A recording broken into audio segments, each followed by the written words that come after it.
ये vote bank के रूप में खुद इस्तेमाल करने के लिए लोग एक नया प्रोपेगेंडा कर रहे हैं, महापुरुषों को गाली दे रहे हैं, राष्ट्र नायकों का अपमान कर रहे हैं। इतिहास की जानकारी न होने के कारण लगातार इस प्रकार के अनर्गल प्रलाप करते हैं, जिससे समाज में विद्वेष पैदा हो, जातीय संघर्ष खड़ा हो, आपस में लड़ाने की इस दुर्विसंधि के चलते लगातार माहौल खराब करने का एक प्रयास, लगातार करने का प्रयास हो सकोगे। जिस देश का प्रत्येक नागरिक छत्रपति शिवाजी महाराज को सम्मान देता है, वहां पे वोट बैंक के लिए छत्रपति शिवाजी महाराज के प्रति टिप्पणी करना और औरंगजेब को महिमामंडन करना, ये देश के साथ कहां का न्याय है? जो बाबर एक आक्रांता के रूप में प्रत्येक भारतवासी मानता है,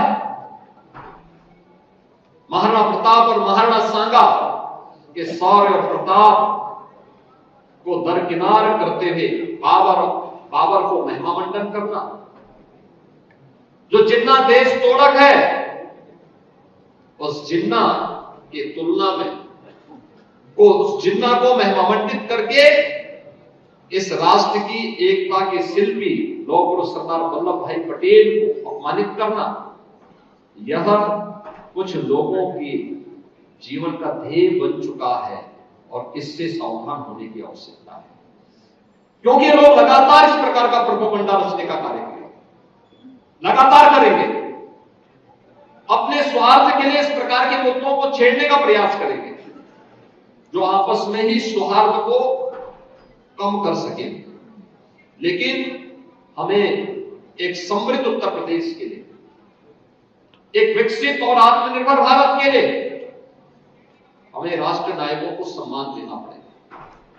याद रखना, प्रधानमंत्री मोदी जी ने आजादी के अमृत महोत्सव वर्ष में देश के लोगों को पंचप्रण की याद दिलाई थी, और पंचप्रण का एक संकल्प यह भी है कि राष्ट्र नायकों का सम्मान होना चाहिए, हर हाल में सम्मान होना चाहिए, क्योंकि अपने नायकों को विस्मृत करके कोई भी समाज कभी आगे नहीं बढ़ सकता है। और राष्ट्र तोड़कों को अगर कोई समाज सम्मानित करता है तो इसका मतलब हम अपने लिए एक नई समस्या खड़ी करने जा रहे हैं। ये सब मौन है इस समय,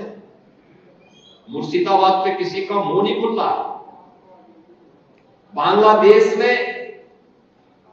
की घटना ने इन सबको चौराहे पर पूरी तरह नग्न करके रख दिया है, और इसीलिए आज के इस संवाद कार्यक्रम के अवसर पर मैं कहूंगा, अमर उजाला एक शानदार यात्रा के साथ आगे